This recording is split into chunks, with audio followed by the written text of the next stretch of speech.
Welcome everyone to week 2 of COP26 and the 6th of ClimaTalk's COP26 live streamed discussions.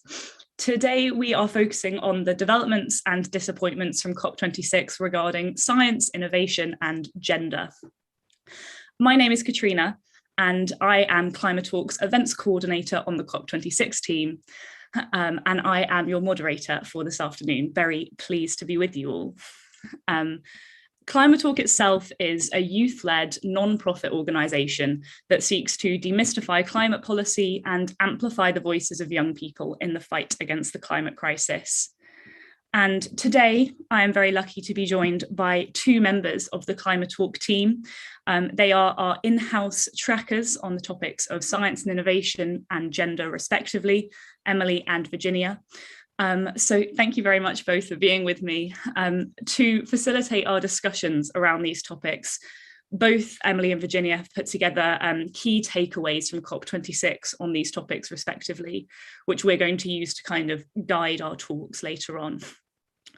And though these are quite informal chats, just essentially designed to update you on what's been happening at COP26, we envision spending the first 20 or 25 minutes of our discussion on science and innovation, and then the latter 20 to 25 minutes on gender. I also have the pleasure of introducing our guest for this afternoon's discussion. We are very pleased to be joined by Dr. Hugh Hunt, who is a senior lecturer at Cambridge University's Department for Engineering. His research interests, I believe, are in dynamics and vibration. I'm also told that he has an interest in boomerangs. His most recent research, and perhaps his research most pertinent to our discussion today, is in the field of renewable energy and geoengineering.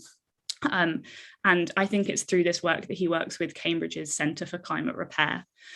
He also does television work and was the lead engineer in several award-winning documentaries. So quite a well-rounded guest to be joining us today. Hugh, is there anything you'd like to add before we get into the discussion by way of introduction?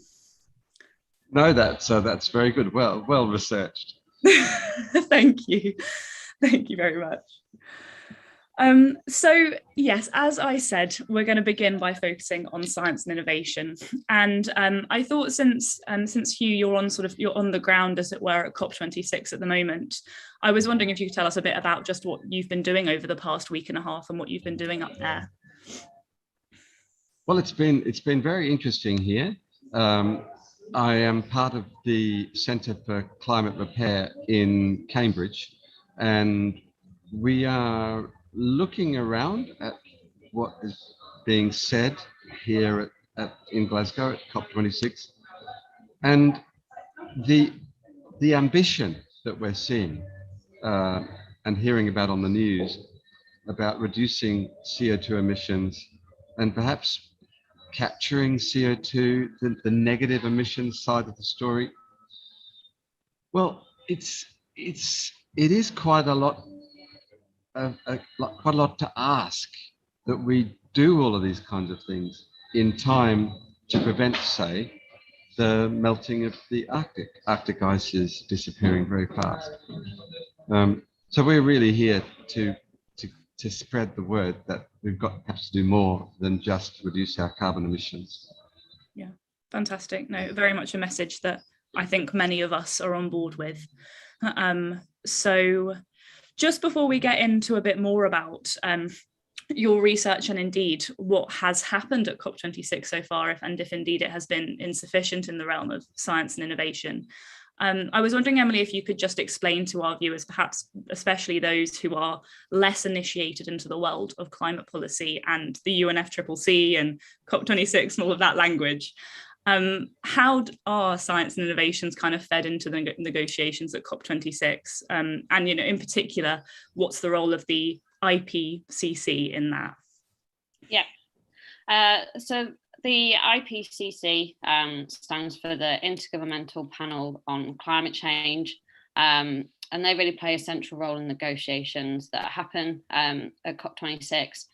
And so in this report, it's really the role of the scientists to present the facts and to provide policymakers with sort of regular scientific assessments on climate change, the implications, you know, our best guess at implications with the data that we have, and the potential future risks to the planet and to all the people living here, and then to put forward potential mitigation strategies.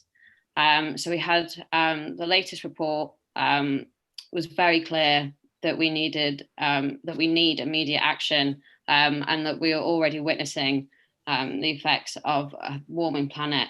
So hopefully, they will give the basis for the discussions at this week, and really provide some motivation to take some action. Definitely. And then just another contextual question for you, Emily, before again we move into the discussions a bit more. The scientific community is very much centred on achieving the 1.5 degree target, i.e. preventing warming of the planet going beyond 1.5 degrees above pre-industrial level. And that's definitely something that the scientific research community has been a huge voice for, both at COP26 and throughout, climate negotiations and climate discussions generally. For those of our viewers who perhaps again are less initiated into the realm of climate policy, could you just explain briefly, I appreciate this is a big question, but why is 1.5 degrees so important?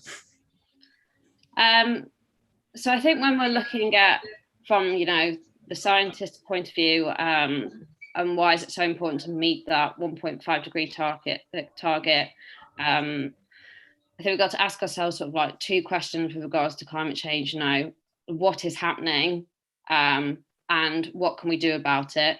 And scientific research can help us to answer both of those important questions. So the what is happening, that's largely delivered through the IPCC reports, and they put in sort of different scenarios that would happen at different degrees of warming. So the warmer we get, the worse these implications are going to be. And that's why the 1.5 degree target is so important, is to really just minimize the effects to humanity of climate change. And then as a scientific community, we play a major role in sort of providing countries with the knowledge and tools that they need to reduce emissions. Yeah, absolutely. And Hugh, this was when I wanted to kind of lead into a bit about what we were talking about just before we hopped on the live stream. We were talking about the implications of a warming climate and indeed the rate at which the climate is getting hotter. I know your research is at the moment has focused a little bit on geoengineering. So I was wondering if you could talk about that to our viewers a bit, and also just your perspective generally as a member of the scientific research community on routes out of global warming beyond 1.5 degrees. I think it's a very important discussion to have, because I don't think anybody will realistically believe that we're going to be successful in reducing our CO2 emissions in time to stave off the worst and most immediate effects of climate change: the wildfires, the hurricanes, the melting Arctic, the sea level rise. So I think we are getting to the point in our discussions where we're looking at how do we repair the broken climate systems that we've got. So how can we cool the oceans? How can we refreeze the Arctic? How can we slow down the melting of glaciers? Now, these are technologies that we probably have at hand, and they are ready to go.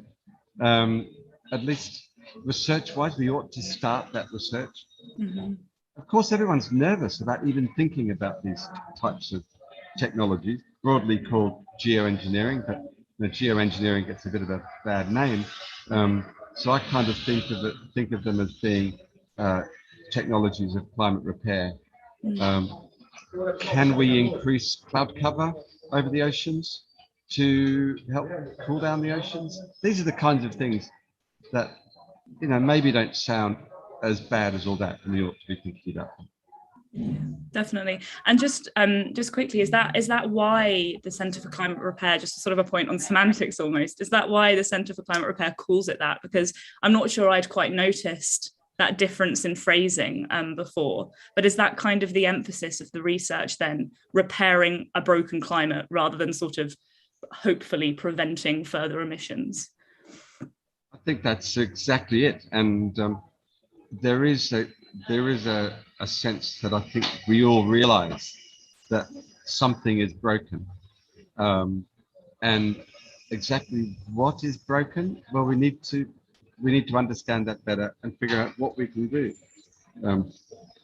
I'm pretty sure that there would be consensus that anything we can do to prevent the loss of Arctic ice would be a good thing.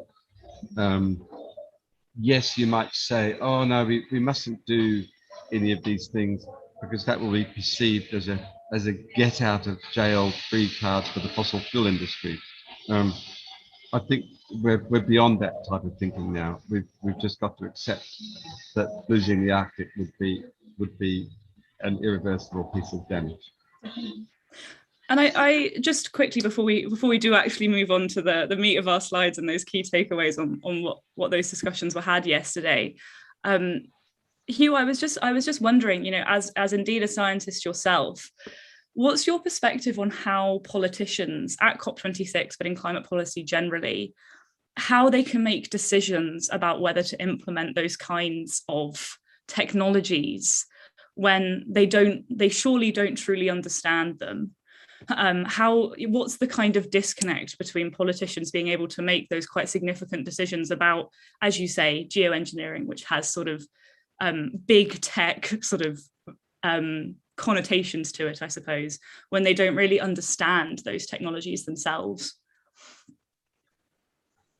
It's that's a very big question, and yeah. I think that the science, even the scientists, I think, have been reluctant to come to the table talking about climate repair, because it's a risky thing to be talking about. A lot of climate scientists rely on funding for their research that kind of implicitly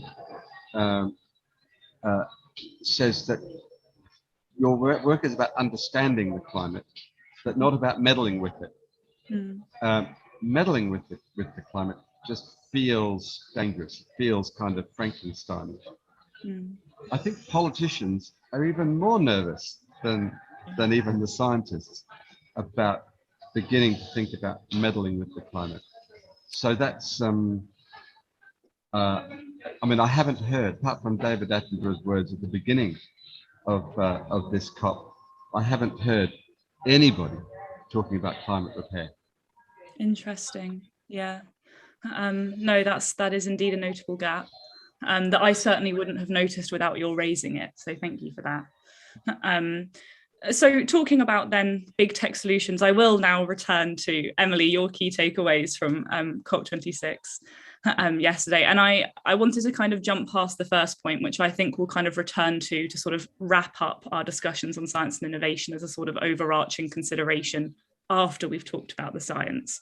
But yes, as I say, talking about big tech, what were the discussions on nuclear energy yesterday, and what seems to be the sort of, I mean, I don't think I could ask you to ask for COP26 position on nuclear energy, but at least what sort of discussions were had on the topic yesterday, and what considerations do you think are important within that topic? Yeah, I mean, I think nuclear energy is a really interesting topic, and why we even talk about it anyway. So compared to, say, like coal or gas, it produces very few greenhouse gases emissions, and it can also provide us with a constant stream of power. So there's none of these sort of intermittency issues that we perhaps see with solar or wind power. And particularly since there's been a lot of issues recently with spiking gas prices, there is now a demand for a reliable energy source. I think the fact that nuclear power has even been a conversation at COP this year shows how attitudes are changing. So in previous years, nuclear power has not even been welcome at the table. It's never been part of really the discussion. And I think a lot of that has to do with sort of the media and public perception. We don't have a lot of confidence when it comes to nuclear power, mainly due to the disasters at Chernobyl and Fukushima. I mean, the interesting thing with Fukushima, the issue was never with the reactors themselves. This was all to do with poor choice location of where they put the generators to keep these reactors cool, which is really important.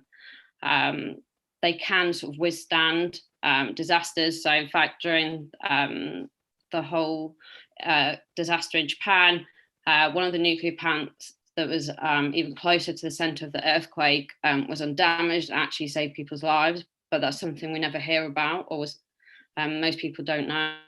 But this isn't to say that nuclear energy is all good. What we don't hear about, and I think what we really should be a voice, is that it does disproportionately impact Indigenous people's livelihoods. They're often not included in government in nuclear policy. So the mining of uranium can be on Indigenous lands, and then also the removal of storage can be on their lands. Where this radioactive waste from nuclear power is stored is still an issue that needs solving. So there have been some discussions and outcomes this week at COP, such as that the UK and France. So the UK's invested like £210 million on many nuclear reactors. And I think it'd be interesting to see if countries use the existing plants that we have in the short term, whilst green technology is still being developed and scaled up. So. Yeah, absolutely. Thank you very much for that. And of course, nuclear energy comes under the heading of alternative energies, which are considered in the pursuit of emissions reduction. And as you say, it's clear that within that discussion, intersectional voices on that science are very much needed. But I wondered if I could kind of lead that into the last bullet point on the slide about innovation missions, just sort of in wrapping nuclear energy into the general conversation on the reduction of CO2 emissions. What are innovation missions? Have they existed before? And what's the kind of hope for them to do? Yeah, so the innovation missions is a collaborative initiative. So this is launching 4 missions globally to target half of the world's emissions. So the first mission is looking at urban environments. So they consume significant amounts of energy. And this mission is all about transitioning them to a net zero carbon environment. And then the second is looking at carbon dioxide removal. So this is about meeting one of the recommendations set out by the IPCC that we need to remove between 100 to 1,000 gigatons of carbon dioxide this century to meet the 1.5 degree target. And then the third mission is looking at sort of industrial materials and sort of construction materials like cement and steel. These all use massive amounts of energy, and often the equipment that we use is very expensive, and they sort of have a finite lifetime. So this mission is all about sort of like utilizing technologies with reduced emissions in the next refurb cycle. There's not been a whole lot of details sort of on that mission yet. And then also with the final mission, which has been termed the Biorefineries Mission. So this is looking at technologies suitable for replacing fossil fuel based fuels, chemicals and materials with bio-based alternatives. But again, not a whole lot of details on that mission. So I think we've seen around 40 countries sign up so far. It's quite good. Yeah, absolutely. And of course, all of that is ostensibly, at the very least, in the hope of keeping 1.5 degrees alive, or at least coming closer to it. Hugh, I wondered, sort of having spoken about low emission innovation missions, if we could kind of return to a bit what you were saying earlier about, or if I could just more specifically ask you, is your view that climate repair is needed in conjunction with those kind of low emission strategies in order to come close to keeping 1.5 alive? I think we're running out of time. And I think if we had 50 years, 100 years in which to get our act together to reduce our emissions and to stabilize our use of non-fossil fuels, then we could do that. But we are losing the Arctic. We're losing control of some critical climate systems. So I think the idea of cooling the planet in some way, increasing cloud cover over the oceans or by other techniques, actively sucking up CO2 in the oceans, will buy us some time. I think we need to buy time. Interestingly, one of the things that Emily was talking about in terms of having to remove perhaps 10 to 100 billion tons of carbon dioxide this century, trying to put that into some kind of scale is interesting, because we're currently emitting about 35 billion tons of CO2 per year. Now, if you imagine what that would look like if we managed to suck it up and put it onto the earth. So this is a 70-gram pot here, and I can put about 70 grams of sugar in there. That would be over 1 year. That's the amount of carbon dioxide we'd need to spread over 1 square meter of the earth, bury it somehow. Really, it's not a lot. Over a whole year, if I imagine I took that amount, and every day I put a pinch onto my square meter. If we could ask the oceans to take up that amount of CO2, it's achievable. So what I think when we're talking about climate repair, I'm talking about things that are actually achievable and they're not as scary as they sound or as they look. And one other thing I just want to mention about, again, as Emily was saying about nuclear energy, one of the plus things about nuclear energy is that we would need less in the way of storage, like batteries, for instance. And batteries are probably equally bad in terms of their impact on indigenous peoples with mining, because we have to mine the cobalt and the copper and the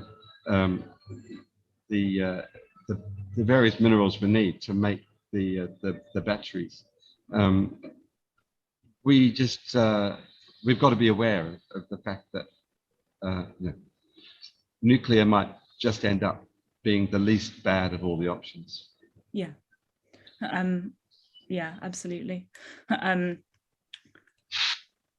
it's, absolutely. And I think that the mission at COP26 should be, and one would hope is, exploring those low emissions options whilst also heeding the concerns of indigenous peoples and ensuring they're part of that conversation if nuclear is indeed the route which is decided to be a productive one to go down, ensuring that it's not sort of gone down with the exclusion of indigenous peoples, but instead is kind of, they are very much part of the conversation. And it's not just indigenous people, it's people who, for whatever reason, they end up living next to a busy road because that's where they can afford to live. The fumes that are coming out of traffic, that's clearly something we could well live without. So we've got so many benefits. We've got to cost in the benefits of getting off fossil fuels, not always talking about it being negative as the negative connotations. Of course, yeah, of course. So before we kind of return to the first point, return to kind of the other things which have to change alongside science. Hugh, I was just wondering if I could ask you quickly about, you said that apart from David Attenborough and apart from yourselves and the Cambridge Centre for Climate Repair has not really been on the agenda at COP26 to a great extent. Did I interpret you correctly there? And if so, what's causing that to sort of stay off the agenda? Yeah, well, there is a nervousness. If I come up with technologies to cool the planet, then hey, wow, that's great. It means I can carry on flying and carrying on driving my car, and my lifestyle can more or less carry on unchecked. But I think what we have to accept is that at some stage in the next few decades, we do need behavioral change to reduce our energy consumption, certainly to reduce our reliance on fossil fuels. One big example, I think, is flying. Those who fly any significant amount, and by that I mean, say, more than 10 hours per year. I mean, flying to Australia and back is 40 hours. That puts me into a high flying category. Becoming vegan might save about 4 tons of CO2 per year, but that is really only a flight to Athens and back. So we've got to start thinking about what behaviors can we as individuals take that will make the big difference. And for me, flying less is the elephant in my room. Yeah, absolutely. And indeed thank you very much, because you've done the job for me there of leading into discussion on behavioural changes generally. Emily, do you have anything else to add on that kind of that need for behavioural change and education change? And generally, how do we stop ourselves relying too much on science, I suppose, and hoping it's the fix all? Yeah, I mean, I think Hugh's covered some really great points there. Originally, I was going to sort of answer this with a quote from this is a statement by the senior scientific advisors that was released ahead of this meeting.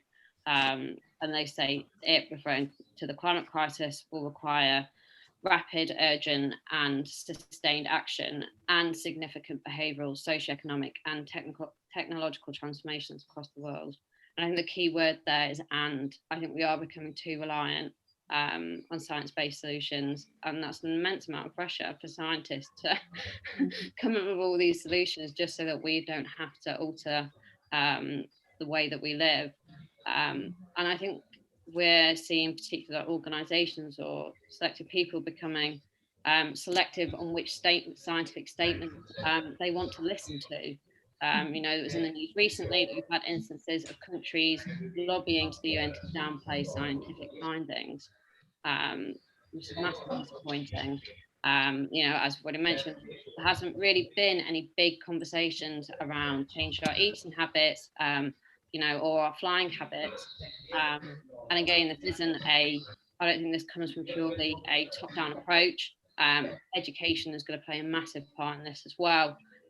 So that we as individuals can make informed and hopefully more sustainable choices. And like Hugh said, which of those choices is going to make the biggest impact?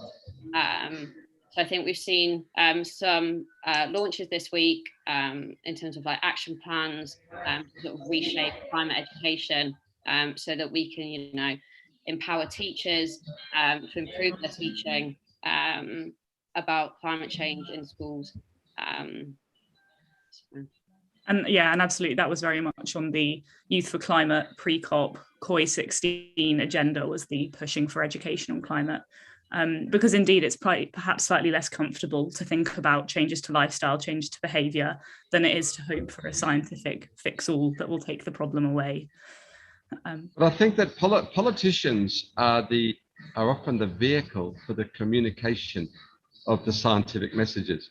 And for example, last week, COP26 was talking about the global methane pledge to curb methane emissions by 30% by 2030. Now, Australia didn't sign up for this, and the Australian Prime Minister said, we don't think this is fair because this will have a huge impact on our farmers, our beef, cattle farmers. It's not fair on them. But what he didn't say was that actually most of Australia's methane emissions comes from leakage from gas pipes and from fracking and from methane that comes out of coal mines. So what he could have said is, oh, we haven't signed up for this because this will have a real big impact on our fossil fuel industry. Oh, and by the way, it won't be very good for the farmers either. So the messaging we're getting from politicians is really just disingenuous at the best. So how on earth are ordinary people meant to make changes to their behaviours if they're not being given honest messages? And I think we're going to struggle with that for a long time to come. Definitely. No, and a major role for, if politicians are not going to step up, then we need other organisations too, in the hope that that will pressure, such as the efforts of ClimaTalk, but also similar organisations, to provide that information if politicians won't be genuine communicators about it. I mean, that was all incredibly interesting. I'm sad to close off the conversation now, but I was wondering if, Hugh, there's anything else you'd like to add, any gaps that you feel I've missed before we go? The only gap I would say is that we're inclined to sound very pessimistic about our plight. The more you talk about it, the gloomier things sound. But I think we ought to be optimistic, because I think with a few carefully targeted interventions, we can reverse quite a lot of the damage that has been done. And I think that we are all so keen to make this work. The politicians are not going to stop us from making this work. I do feel confident about that. Lovely, thank you so much for that. A slightly more optimistic note upon which to finish. Emily, is there anything else that you'd like to add before we head off? No, I think we'll leave it on that. Yeah, it's a nice. That's warmed my heart. So. So yeah, I mean, as I said, you know, it's been a real pleasure to talk to you both, Emily and Hugh, and in particular, Hugh, thank you very much for taking the time to join us as our speaker. No problem. Really enjoyed it. Thank you. Wonderful. Thank you so much. Okay. Wonderful. So moving on now to our conversation on gender, for which the lovely Virginia is going to join me. Virginia, I was wondering if, you know, much as I did with the science session, if you could kind of start us off with some slightly contextual points to kind of ground our viewers so we're all in the same space. Could you kind of explain what the intersection of gender and climate change is for those viewers for whom it might not be immediately self-evident? Certainly. So the first thing to state is that how do we define climate change as a threat multiplier? So what climate change does is it exacerbates existing threats and inequalities. Gender inequality is one of the biggest inequalities we're facing today, and therefore climate change exacerbates it under lots of points of view. For instance, if we take women in poor rural communities, it is usually the women, not the men, that do day-to-day tasks like food gathering, agriculture, cultivation, gathering water supplies. So if we take climate change as something that through extreme weather events or global warming worsens these conditions, it means that women on a day-to-day basis have to walk much further to get water to take home, which also means in turn that they cannot go to school, because if they've got to walk, say, 20 kilometers instead of 5, those hours that they could have been in education full-time go to waste. Furthermore, in the context of climate change, again, similar to many in day-to-day lives, again, unfortunately, it is women who are pushed out of the conversation. They are those that suffer the most, and within low-lying coastal areas, etc., once again, it is the women who are at the forefront of suffering. In fact, UN statistics have recently confirmed that out of people who are displaced from climate change, 80% of these are women and girls. 80% does not reflect the 52 to 48, more or less, percentage that it is female to men in the world. There's a vast majority of those who suffer the impacts of climate change are women and girls. And therefore, until we realize that there is this clear interconnectedness between the climate change problem and gender inequality, throughout loads of systems which range from climate finance to education, to the right to food, to health, etc., we will never tackle climate change, because, as also stated repeatedly throughout this COP, fortunately, women are also at the forefront of solutions to climate change. Mm-hmm. And many of the programs that are working in terms of addressing climate change through mitigation and adaptation strategies are led by women. And so if we do not include women and find solutions to women's problems, we will neither tackle climate change and we'll just worsen and worsen gender inequality, which is something that we talk about a lot as being on a priority list of both nations and international organizations, but it in practice is often just more words than actual action. Yeah, absolutely. Thank you very much for that. And indeed, you know, some of the activism on highlighting the intersection between gender and climate change that I've seen has often been illustrated by those marches with Little Amal, the figure of Little Amal. And I was wondering if you could just quickly, I'm sure that many of our viewers have probably seen Little Amal or heard her name thrown around. I was wondering if you could just quickly explain for us. So Little Amal is a 3.5-meter puppet that made its appearance yesterday as well during Gender Day at COP. And she started her journey in July in Turkey and concluded it at the beginning of November in Manchester. Her next steps after COP will be a big conference in the Netherlands, I believe. And what Little Amal is none other than a puppet figurine of a refugee child. And it was developed as a concept by an organization that uses art to work and spread the message of issues relating to refugees. And so what Little Amal represents is none other than the harrowing experience of child refugees, particularly girls, because again, they are those that suffer the most, they're those that are most likely to end up in trafficking circles, they are those that will fall into modern slavery, that will not have an education, they are those who risk falling into child marriage as a means of relieving family of the burden of a child. And so what Little Amal has been, as stated by one of the speakers yesterday during Gender Day, Brianne Froyer, I believe her name is, who showed up on stage with Little Amal, is that what Little Amal actually represents is hope. And it represents this, how if we work hard towards a goal and every one of us puts their own individual effort in it and works constantly on what they have invested in something, we will see the results in the end.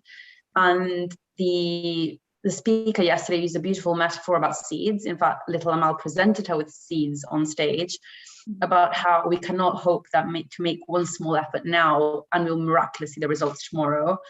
Things like climate change and gender inequality are something that we've been working on for a while, that we're going to have to work on for many years to come. But knowing that the efforts that we put in today will bear their results for our children and our grandchildren in coming years. Yeah, absolutely.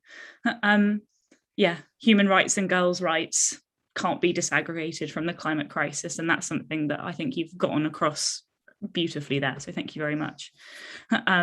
So turning then to COP26 more specifically, ClimaTalk spoke to She Changes the Climate, another youth-run nonprofit, earlier in the year about what they were hoping for out of COP26. And one of the main things that Bianca Pitt at She Changes the Climate emphasised was the need to include more women in international climate negotiations, as well as, of course, the kind of more systemic empowerment of women to lead at national and municipal levels and thereby to serve as agents of climate change. I mean, perhaps a difficult question to put to you because it's such a broad topic to ask you to summarise in not very long. But nonetheless, do you feel that COP26 achieved Bianca's hopes? Do you feel like it came close to achieving it? Can I go with I think I'll go with a halfway answer, because although there has been progress, in fact, I think I can mention the fact that various statements have come out of COP and binding commitments concerning gender and women and the importance of inclusion, especially following the gender action plan that came out at COP25. In practice, however, I think what Bianca hoped to materialize in the reality of COP has not happened. In fact, as stated by Nicola Sturgeon during Gender Day yesterday, of the 120 plus world leaders that we saw at the beginning of last week, hardly any of them were women. If we look at the hierarchies of the COP organization and the UNFCCC, nearly all of them are men. And I was reading a statistic this morning published by the UNFCCC itself, which found that in the last, I believe, 5 years, they've managed to increase female representation in the UNFCCC subsidiary bodies to 33%. And this is very high compared to national statistics and compared to the delegations that have been sent to COP, where once again, the vast majority of people are men. In fact, even the UK only introduced their special envoy, Madam Honorary Trevelyan, as a representative once they were criticized for having every single person involved in COP26 being a man. And that was 10 out of 10 being involved as men. So I think although something has happened, because we had Gender Day, we had some significant progress made on issues such as investment in gender initiatives through climate finance, which a lot of climate finance discourse focused on women and on devolving significant sums to women-focused projects. It feels more as if it was men making the decision rather than women being part of the decision-making process. And for this reason, yesterday, a draft conclusion recommendation on the progress made on the Gender Action Plan made last year was released, in which the UNFCCC parties will have to vote on.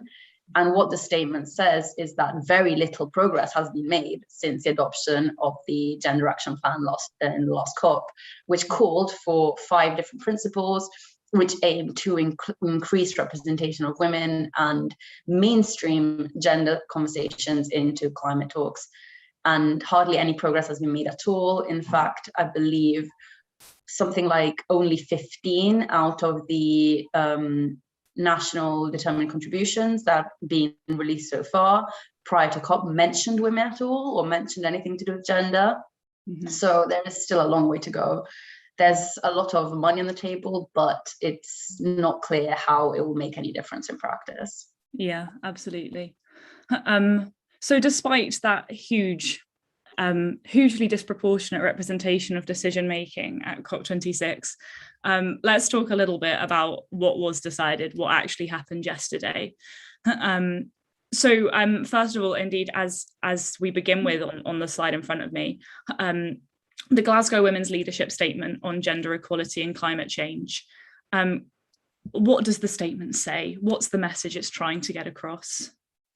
So this statement, which was drafted by the Scottish Government and UN Women and open for signatures until March 2022, when there will be a large conference on women, which will focus on the interplay between women and gender and climate change, security, displacement, etc. State calls for increased involvement in women in leadership positions and highly reaffirms the disproportionate impact of climate change on women and girls, and calls for all states to take proactive steps to increase their activities on gender inclusivity and to work to reduce gender inequalities and mainstream gender into all their climate policies. It has been, I think it's quite successful. I think we will wait to see how many states actually sign up to this pledge. But one thing, although I loved how strongly they chose to use words about how non-inclusive the situation is so far and about how important it is to treat women as agents in the climate solution and not just as victims, which is something that has been on the table for a few years, but is still really struggling to come through, as treating women as the solution to climate problems and not just as the main victim, as some of the main victims. However, one thing they did leave out, which is actually quite interesting considering it was one of the main topics of discussion yesterday during Gender Day, was education. And going back to what Emily was saying earlier, education is central to the climate crisis. And because education and girls' rights are a huge issue when we're addressing gender inequality and the right to education, girls need to have the right, a big topic of conversation yesterday during Gender Day, which was raised by Nicola Sturgeon, by Malala through a beautiful statement when she took part, sent a video message to the conference, and through even Nancy Pelosi, was how much we need to prioritize the right of girls to education, not only because it gives them the means to contribute to the fight towards the climate crisis. Yeah. But it also gives them the instruments to leave this disproportionate balance that places them at the forefront of the climate crisis. It would take them away from being the main providers exclusively and have no voice in the conversation. Yeah, absolutely. And that, I mean, I feel like through that you've very easily, again, making life easy for me as a moderator, kind of explained a bit about those efforts to empower women that were brought up in that second point there, the need to kind of give women the tools, as you say, to take themselves off the front line, and also just to address girls' rights within the climate crisis generally, and build them up as representatives and agents in the fight against the climate crisis rather than simply victims again. So we've talked a bit there sort of broadly about kind of these commitments to, as I say, bringing up the position of girls and focusing on girls' rights and women's rights indeed. But I think, I mean, one thing that you raised in one of your points here was the UK's specific commitment to £165 million to tackle climate change while also addressing inequalities. So I was wondering if you could explain a little bit about where the UK is hoping that money will go. So with this 165 million pledge made by the UK yesterday, I believe 45 of the million will go to help empower local communities and grassroots women in Asia and the Pacific to address gender inequalities and adapt the impacts of climate change, whereas the remaining 120 million is aimed to build resilience, prevent pollution, protect biodiversity, strengthen renewable energies, etc., while also contributing to women's leadership, finance, education, and skills in Bangladesh. Mm-hmm. It is a significant step forward because it acknowledges by the UK as well, tied into all the discussions that have happened this past week on climate finance, that a significant bigger amount of climate finance should go to women. Yesterday, during the Gender Day plenary event, the representative from UN Women mentioned that only 3%, for instance, of overseas development aid goes to women's projects. So the UK making this opens the doors to local communities in Asia and the Pacific to empower themselves and hopefully realize initiatives that actually give them a voice in the conversation. Yeah. However, it is, as stated by the head of WaterAid yesterday, it is only a tiny drop in the ocean of what is actually needed. And yes, it's a commitment. It hopefully encourages others to do the same. But again, lots of the people yesterday during Gender Day in the panels I followed were talking about how, even in the context of climate finance, for instance, and they're afraid that this pledge by the UK will fall into this category, is that it won't actually be done in a way that is actually accessible. Mm-hmm. Because a large issue with, say, climate finance and women is that large climate finance funds are only accessible by large organizations, whereas small local communities and local small groups are not even eligible for the funds in the first place. So unless something changes structurally and procedurally, there is the risk that even $1 million pledges like this one will not make that big of a difference in practice. And another criticism that has come out over the past couple of days is that a lot of what is said in this context of gender inequality and climate change and women is that it tends to look at what Western, larger developed communities consider to be the main problems and fails to go to the root of the problems in local communities, or if not even the root, at least how they manifest on a day-to-day level. And I was reading an interesting article this morning about criticizing how, for instance, water scarcity has not been a big topic at COP. And this ties into issues such as sanitation for women, access to sanitary pads, water that permits them to go to lessons to school, etc. And so the fact that we are promising huge sums of money, which again is not nearly enough for what is actually needed, but still huge sums of money for these big worded projects, a lot of the time risks not actually making a difference to communities in practice. So we need to see what will happen, and with what will happen with this money and with the rest of the money that has been promised to similar projects through the pledges made in the past days. And in line with this, which is why the official COP draft for gender and climate change that has been released and is waiting for signatures, is specifically mentioned that they want significantly clearer pledges and commitments and projects and data to be provided on all these issues within the next couple of years, because they want to see real change and not just bold statements and no difference in practice. Yeah, absolutely. I mean, indeed, as I find myself saying with so much with regard to COP, it's a step, the money is something, but it is, as you say, insufficient in so many structural and practical ways. So to round off then our conversation on gender, and indeed to round off the live session for the day entirely, I was just wondering if you could give a quick insight into what the UNFCCC has said about its hopes for gender representation in climate negotiations going forward. And more broadly, you know, I appreciate, again, I'm asking you to answer a big question in a small space of time, but is there any reason to believe that COP27 will be different in terms of representation of women at the top in the negotiations? I mean, in terms of COP27, I was reading an interesting comment yesterday about why some people say it'd be really important to have a president of COP being a woman.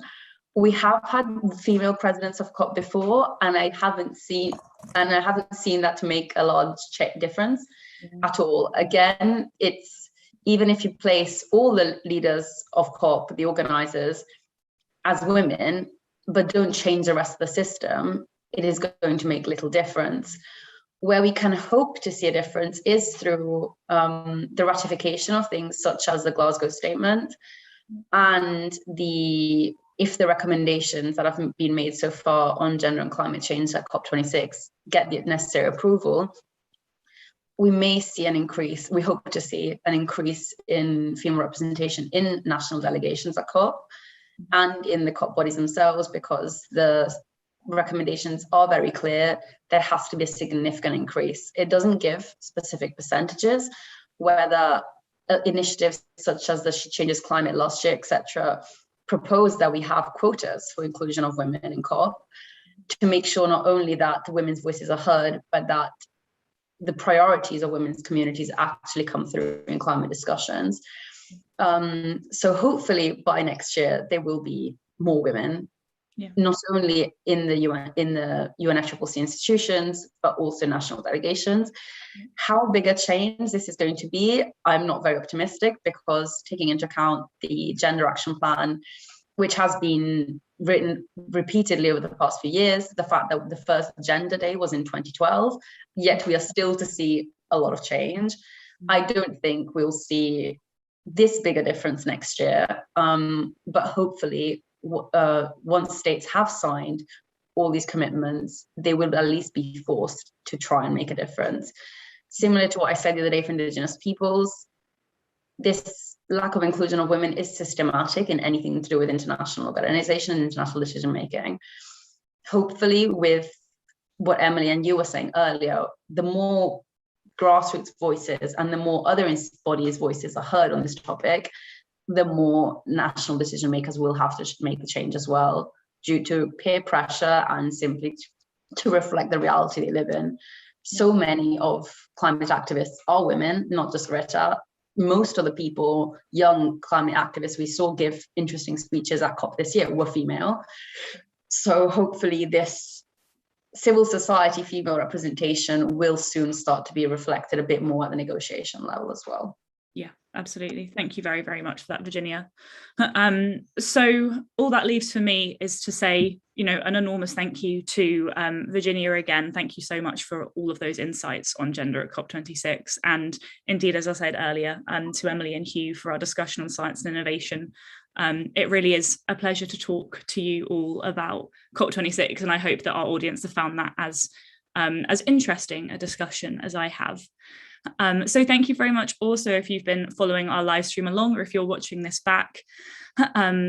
We will be holding 2 more live discussions now. Bizarrely, COP26 is coming towards its end.